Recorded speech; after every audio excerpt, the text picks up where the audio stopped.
How we tried to buy shoes. We stopped at a little shoe shop in Astley Street that looked like the place we wanted. It was one of those shops that the moment they are open in the morning, put their goods all round them. Boxes of boots stood near the door.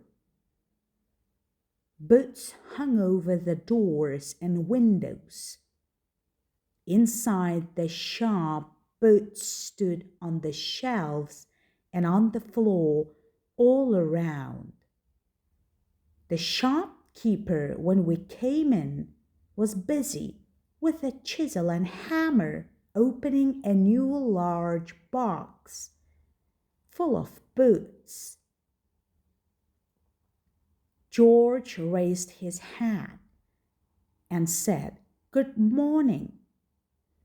He hoped, in answer to his politeness, to hear the polite "Welcome to our shop," as this was the answer in the conversation book. But the man did not even look at us. George said, "Mr. X, my friend has recommended your shop to me." To these words, the conversation book gave the answer. "Mr. X is a very fine young man. I've known him for years, and I'll be happy to be useful to his friends." But the man said, "Don't know him. Never heard of him." That was a nice beginning. George looked into the conversation book again. The book gave 3 or 4 methods of buying boots. George chose the one about Mr. X as being the politest. At first, you should talk with the shopkeeper about this, Mr. X, and then, after coming to the better understanding, you begin to talk naturally about the object of your coming, namely, that you want to buy boots, cheap and good. But it seemed that the man didn't know anything about the niceties of trade business.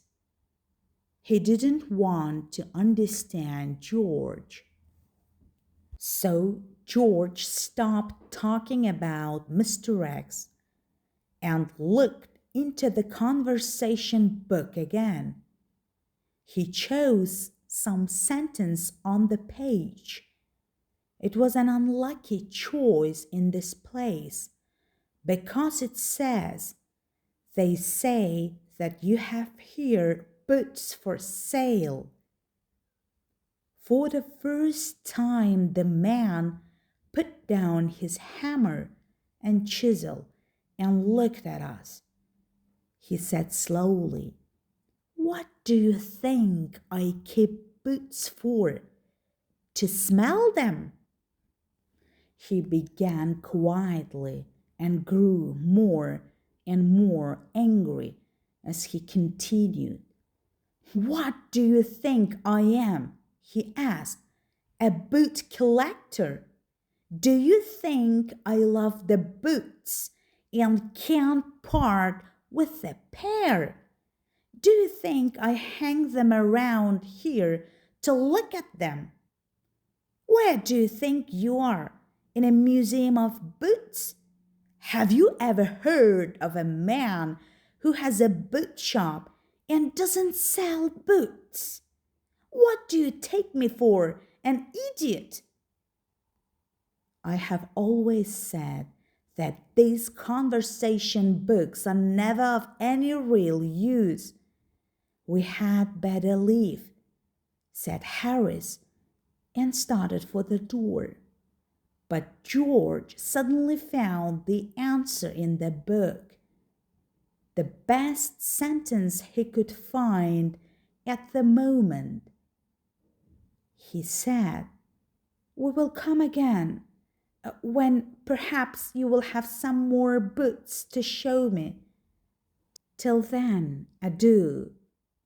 With that we came out, took the cab, and drove away, leaving the man standing in the doors of his shop.